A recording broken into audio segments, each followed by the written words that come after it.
የህይወት አጋሩ ሳያውቁት አስቀድመው ተገናኝቸው ይሆን ብለው አስበው ያውቃሉ? እኛ ብዙ ጊዜ ፍቅር በታላቅ ድምቀት፣ በስሜት ማዕበል ወይም ከሰማይ በሚመጣ ግልጽ ምልክት እንደሚመጣ እናስባለን። ነገር ግን እውነታው እግዚአብሔር ለህይወቱ የወሰነውን ሰው ሲያስተዋውቁት ነገሩ ብዙውን ጊዜ አስደናቂ ወይም ድራማዊ አይመስልም። ብዙ ጊዜ ተራ ነገር ይመስላል። ነገር ግን በመለኮታዊ መንገድ የተቀናጀ ነው። ፍቅር ወደ እርሶ ህይወት መቼ ይመጣ እንደሆነ በመጸለይ በመጠባበቅ ወይም በመጠራጠር ላይ ከሆኑ ይህ መልእክት ለእርሶ ነው። ምክንያቱም የሚፈልጉት መልስ ወደፊት ላይሆን ይችላል። ምናልባትም አሁን በሂደት ላይ ሊሆን ይችላል። ጥያቄው እግዚአብሔር እየሰራ ነው ወይስ አይደለም ሳይሆን እርሱ እየገለጠ ያለውን ነገር እርሶ ያስተውሉታል ወይ የሚለው ነው። ዛሬ እግዚአብሔር የህይወት አጋሩን የሚያስተዋውቅበትን 4 ኃይለኛ መንገዶች ላካፍላችሁ እፈልጋለሁ። እናም በስተመጨረሻ ግልጽነት፣ ሰላምና አሁን ስላሉበት ወቅታዊ ሁኔታ ማረጋገጫ አግኝተው እንደሚወጡ አምናለሁ። እንደተለመደው ቪዲዮውን ላይክ አድርገው በመጀመር አብረውን ያገልግሉ። ለቻናሉ አዲስ ከሆኑ ደግሞ ሰብስክራይብ በማድረግ ቤተሰብ ይሁኑ። አሁን በቀጥታ ወደ መልእክቱ እንለፍ።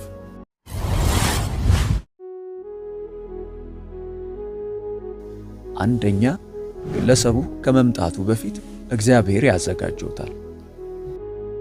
እግዚአብሔር አንድን ሰው ወደ ህይወቱ ከማምጣቱ በፊት በመጀመሪያ እርሶን በመጥሪያ ወይም በመስተካከያ ወቅት ውስጥ ያሳልፎታል።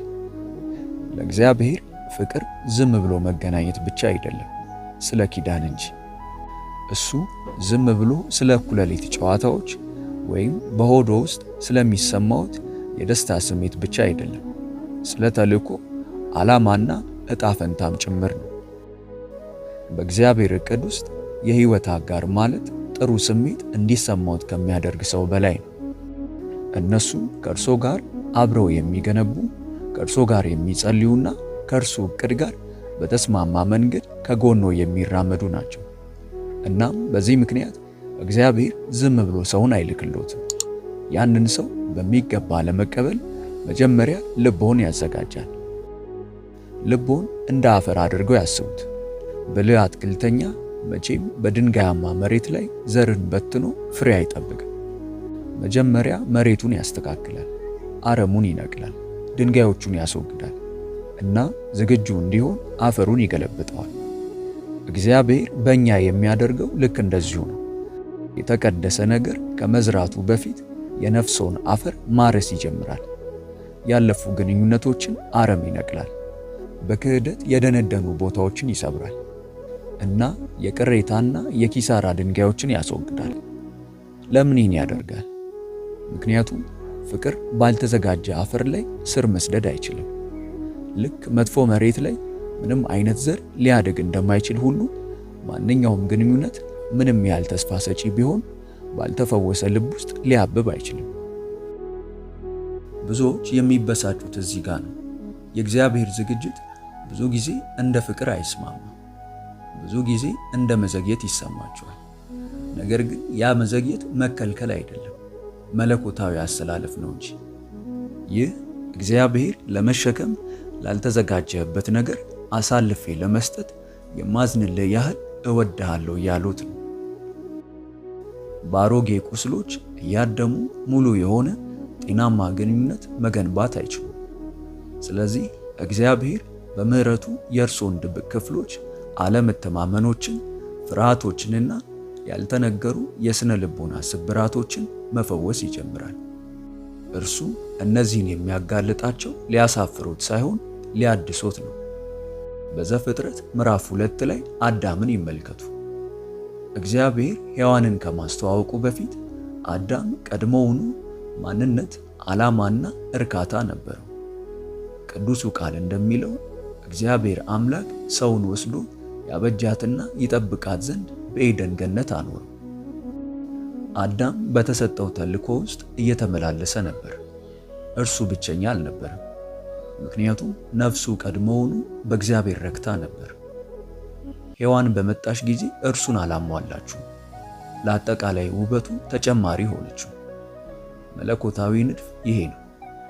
እግዚአብሔር ከሌላ ሰው ጋር ከመገናኘቱ በፊት እርሶን ሙሉ ሊያደርጎት ይፈልጋል። ይህን ወቅት ካለፉት፣ ዝግጅቱን ፈጥነው ካለፉት ያልተፈወሰ አሮጌ ሸክምን ወደ አዲስ ነገር ውስጥ የመጎተት አደጋ ይገጥማቸዋል። ከብቸኝነት የተነሳ ዝም ብላችሁ ልትስማሙና ፍቅር ልትሉ ትችላላችሁ። እናም እንደ ተስፋ የተጀመረው ነገር በስቃይ ሊያበቃ ይችላል።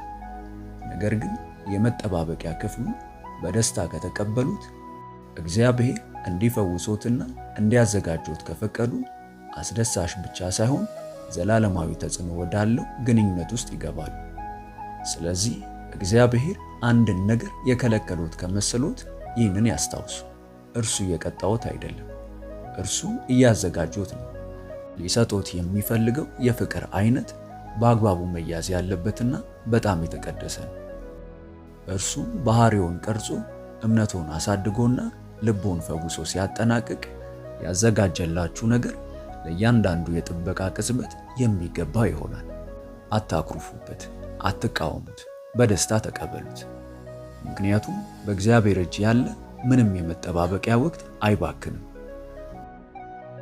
እስካሁን በመልእክቱ እየተባረኩ ከሆነ እባክዎን አንድ አፍታ ይውሰዱና ይህንን ያደርጉ። ቪዲዮውን ላይክ ያድርጉ።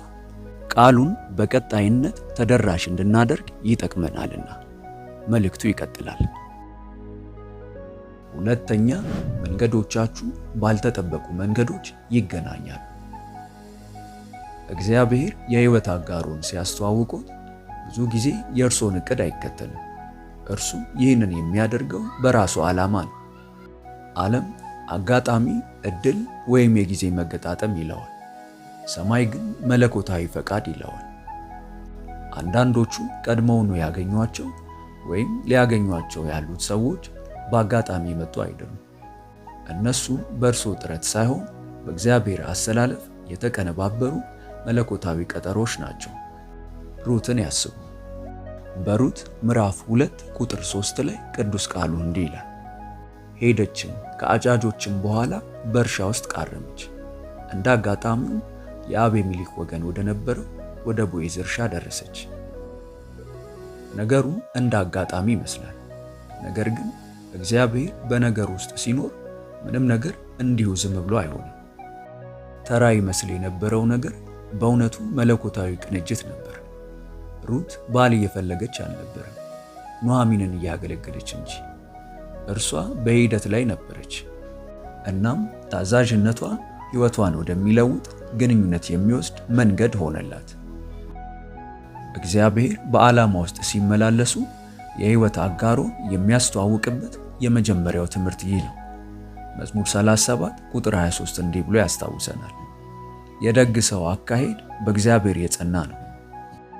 እግዚአብሔር በታዛዥነት ውስጥ የሚንቀሳቀሱትን ይመራል። ማገልገሎን ሲቀጥሉ ማደጎን ይቀጥሉ።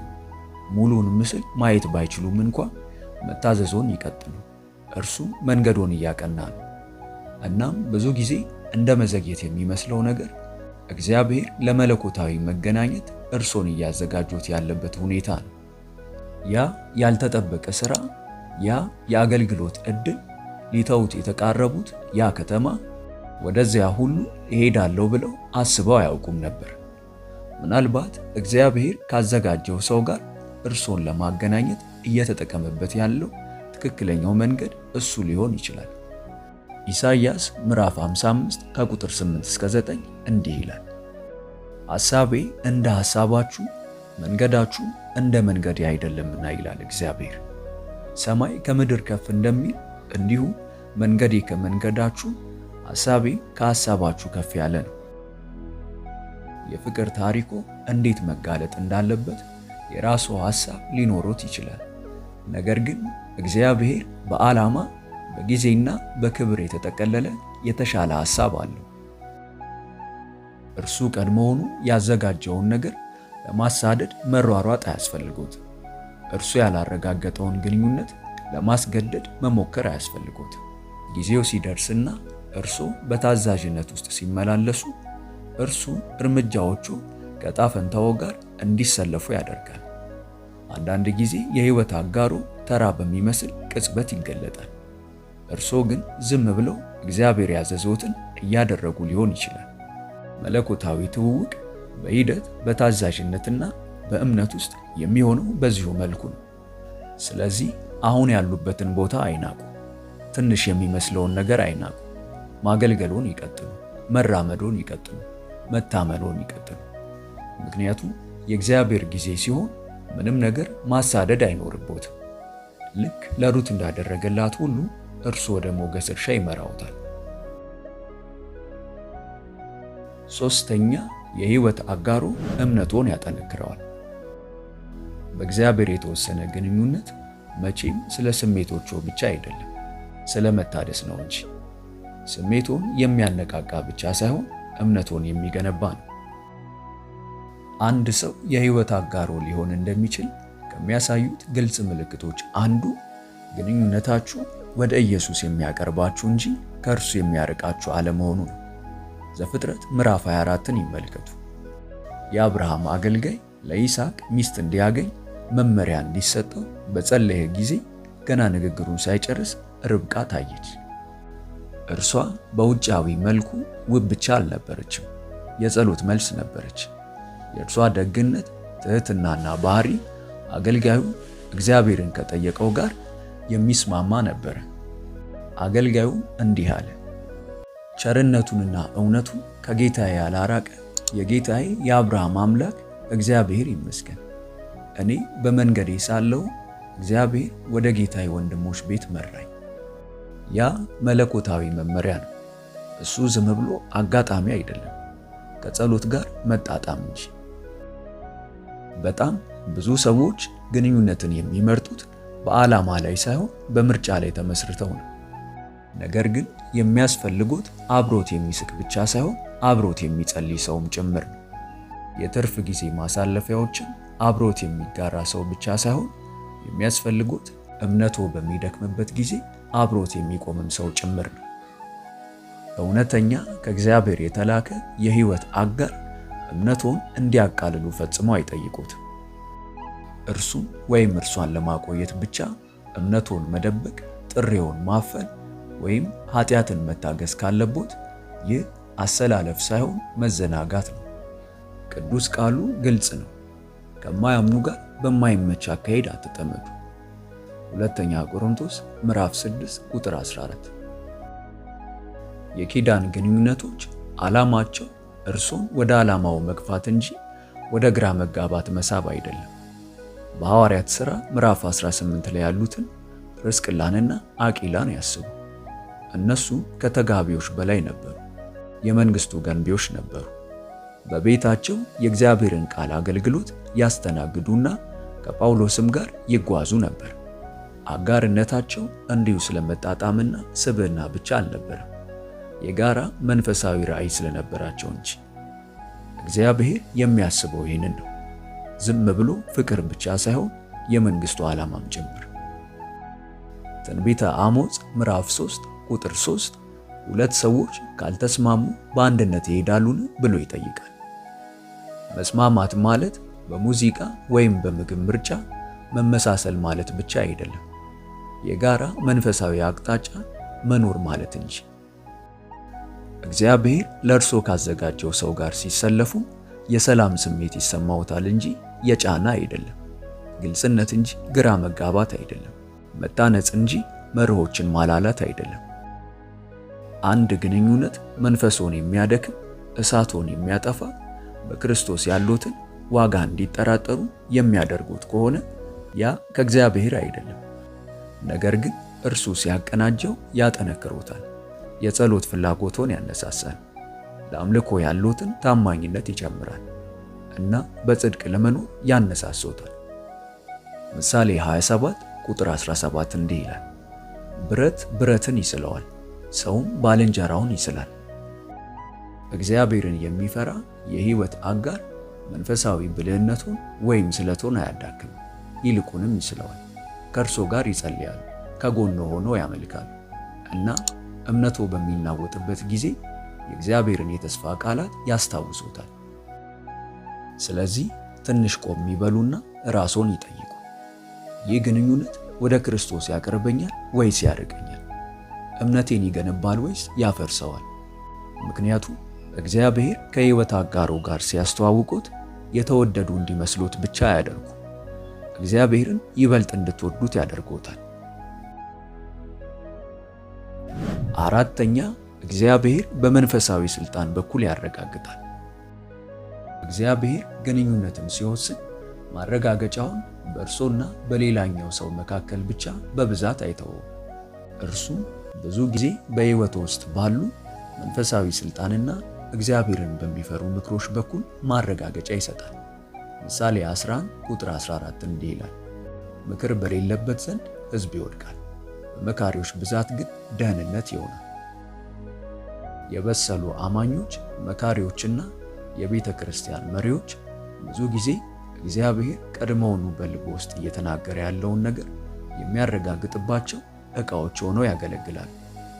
በዘፍጥረት ምዕራፍ 24 ቁጥር 60 ላይ የርብቃ ቤተሰቦች ከይስሐቅ ጋር መጋባቷን የባረኩበትን ወይም ቦዔዝ ሩትን ሚስቱ አድርጎ ከመውሰዱ በፊት በከተማይቱ በር ካሉ ሽማግሌዎች ዘንድ ይሁንታን የፈለገበትን ሁኔታ ያስቡ። በሁለቱም ሁኔታዎች ግንኙነቶቹ በግል ብቻ የተረጋገጡ ሳይሆኑ በይፋም በእግዚአብሔር ስልጣን የተረጋገጡ ነበሩ። ይህ ማለት የእያንዳንዱን ሰው ይሁንታ ያስፈልጉታል ማለት አይደለም። ነገር ግን እግዚአብሔር ጥበብን ለመስጠት ብዙ ጊዜ ስለ ስሜቶ ብቻ ሳይሆን ስለ ዕጣ ፈንታው የሚጨነቁ መንፈሳዊ ድምጾችን ይጠቀማል ማለት ነው። ሁል ጊዜም በማስተዋል ውስጥ የሚመላለሱ የበሰሉ አማኞች ግንኙነታችሁን አይተው ከስጋት ይልቅ ሰላም ሲሰማቸው ያ ትልቅ ነገር ነው። ጠላት ስሜቶችን ሊያጭበረብር ይችላል። ነገር ግን እግዚአብሔርን በሚፈሩ መካሪዎች ዘንድ ያለውን ወጥ የሆነ ማስተዋል ሊያስመስል አይችልም። ስለዚህ አንድ ሰው በእውነት ከእግዚአብሔር መሆኑ እያስተዋላችሁ ከሆነ ዝም ብላችሁ ስሜታችሁን ብቻ አትመርምሩ። በሕይወታቸው ውስጥ በመንፈስ ለሚመሩና ለምትታመኑባቸው ድምጾች ምላሽ ትኩረት ስጡ። የነሱ ሰላም የእግዚአብሔርን ማረጋገጫ ሊሆን ይችላል። የነሱ ጥንቃቄ ወይም ስጋት ደግሞ የእርሱ ጥበቃ ሊሆን ይችላል። ይህ መልእክት በእውነት መንፈስዎን የሚነካዎት ከሆነ ዛሬውኑ ይጀምሩ። እግዚአብሔር ሆይ ከፈቃድ ጋር እስማማለሁ የሚለውን መልእክት በኮመንት ላይ አስቀምጡልን፣ እናየዋለን። ቪዲዮውን ላይክ እና ለወዳጆ ሼር በማድረግ አብረውን ያገልግሉ። ለቻናሉ አዲስ ከሆኑ ደግሞ ሰብስክራይብ በማድረግና የደውል ምልክቷን በመጫን ቤተሰብ ይሁኑ። በቀጣይ በአዲስ ቪዲዮ እስከምንገናኝ ሰላም ሁኑ። ሆሊ ቲዩብ ኢትዮጵያ ዩቲዩብ ቻናል ተባርካችኋል። በይበልጥ በመንፈሳዊ ሕይወቶ እጅግ የሚበረቱባቸውና መንፈሳዊ ረሃቡን የሚጨምሩ ትምህርቶች እንዲሁም የጸሎት አገልግሎት በየቀኑ እንዲደርሱ ሰርቫንት መልካሙን ጌታ በማለት የፌስቡክ እንዲሁም የቲክቶክ አካውንታችንን እንዲሁም ሆሊ ቲዩብ ኢትዮጵያ ብለው ሰርች በማድረግ የቴሌግራም ቻናላችንን ይቀላቀሉ። ተባርካችኋል።